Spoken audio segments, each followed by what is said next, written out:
ഭാരതപ്പുഴ നിറഞ്ഞു ഒഴുകുന്നതിനെ തുടർന്ന് പ്രസിദ്ധമായ തിരുനാവായ നാവാമുകുന്ദ ക്ഷേത്രത്തിൽ ബലിതർപ്പണം നടക്കുന്നത് നടപ്പന്തലിലാണ്. മഴ തോരാതെ തിമിർത്ത് പെയ്യുകയും കാഞ്ഞിരപ്പുഴ ഡാമും തൃത്താല വെള്ളിയാങ്കല്ല് റെഗുലേറ്ററും 26 ഷട്ടറുകളും തുറക്കുകയും ചെയ്തതോടെയാണ് ഭാരതപ്പുഴ കുത്തൊഴുക്കോടെ നിറഞ്ഞൊഴുകാൻ തുടങ്ങിയത്.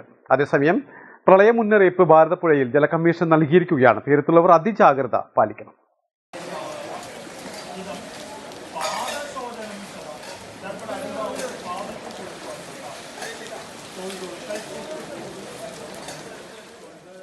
ഭാരതപ്പുഴ നിറഞ്ഞൊഴുകുന്നതിനെ തുടർന്ന് തീരദേശ പഞ്ചായത്തുകൾ പുഴയോര വാസികൾ ജാഗ്രതാ നിർദ്ദേശം നൽകിയിരിക്കുകയാണ്.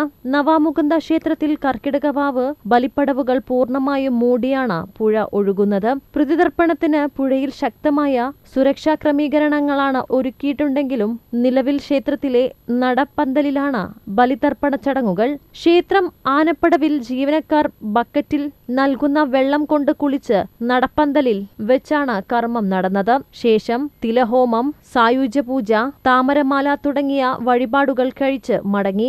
1000-ൽ പരം ഭക്തരാണ് ബുധനാഴ്ച ബലിതർപ്പണത്തിനായി എത്തിയിരുന്നത്. ഭക്തർക്ക് എല്ലാ സുരക്ഷാ സൗകര്യവും തിരുനാവായ ദേവസ്വം ഏർപ്പാട് ചെയ്തിരുന്നു. ശനിയാഴ്ചയാണ് കർക്കിടക മായത്തിലെ വാവ് ബലിതർപ്പണം. മലബാർ ടൈംസ്, തിരുനാവായ.